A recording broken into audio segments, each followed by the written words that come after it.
from Chicago, Illinois. Tower Metalworking Fluids has announced the completion of two major capital investments aimed at advancing innovation, quality, and customer success.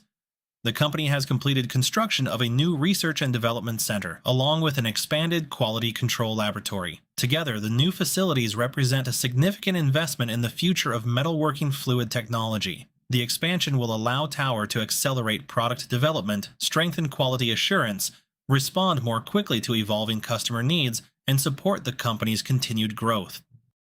The investments we make in our people, processes, and technology directly translate into better outcomes for our customers.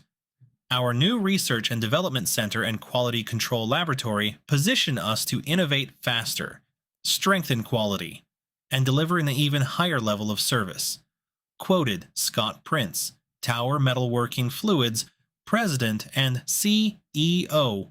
To learn more about Tower's latest investment and read the full press release, visit the link shown on the screen below. Thank you for watching, and we'll see you next time.